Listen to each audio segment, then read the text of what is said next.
আসসালামু আলাইকুম ভাই, কি অবস্থা, কেমন আছেন? আলহামদুলিল্লাহ ভালো ভাই, আপনি কেমন আছেন? এই তো আলহামদুলিল্লাহ ভালো আছি। তো এখন বিষয় হচ্ছে, আপনি এই যে এখানে কাজকর্ম করে খাচ্ছেন, ব্যাপার স্যাপার। ব্যাপার স্যাপার আমি ভবিষ্যতে তো বিয়ে করবো, এই জন্য আমি এগুলো জিনিসগুলো ট্রেনিং দিয়ে রাখতেছি যেন আমার হবু বইয়ের এবং বিয়ে করব ওর যেন কোনো কষ্ট না হয়।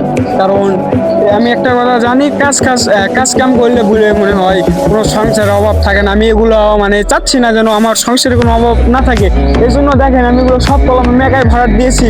কারণ হচ্ছে আমি চাচ্ছি, দেখি আমাদের বাবা মা কত কষ্ট করে আমাদের বড় করছে, এগুলা জিনিস আমি অনুভূতি নিচ্ছি এখন। ঠিক আছে ভাইয়া? জি, বুঝতে পারছি। তো তার মানে এর অর্থ হচ্ছে যে আপনি তো আপনার বউকে কখনো কোনো দিনও কষ্ট দিবেন না। তো সেই সুবাদে যে আপনার হচ্ছে যে ভাগ্যবান পুরুষ তার মেয়েকে আপনার হাতে তুলে দিবে, সে তো খুবই ভাগ্যবান হবে, এটা নিঃসন্দেহে বলা যাচ্ছে। তো তাদের প্রসঙ্গে আপনি কি বলতে চাচ্ছেন একটু বলেন।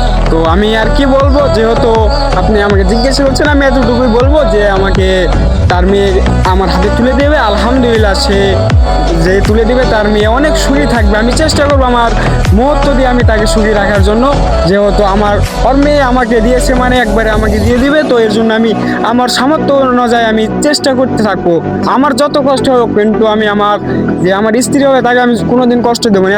এতটুকু কথা আমি বলতে চাই, এবং আমি আমার বক্তব্য এতদূর পর্যন্ত শেষ করতেছি। আসসালামু আলাইকুম। আচ্ছা, ওয়ালাইকুম আসসালাম। তো দেখতে পাচ্ছেন সুপ্রিয় দর্শক, আমাদের ছোট ভাই হচ্ছে বিয়ের জন্য খুবই ব্যাকুল, এবং আপনারা মানে যে যার কন্যা সন্তান মানে তাকে দিতে ইচ্ছুক, তারা সকলে আপনাদের মেয়েদের ছবি আমাদের কমেন্ট বক্সে দিয়ে যাবেন। তো যদি ভালো লাগে তাহলে আমরা অবশ্যই নিজ দায়িত্বে আপনাদের সঙ্গে যোগাযোগ করবো। তো আজকের ভিডিওটি এই পর্যন্ত।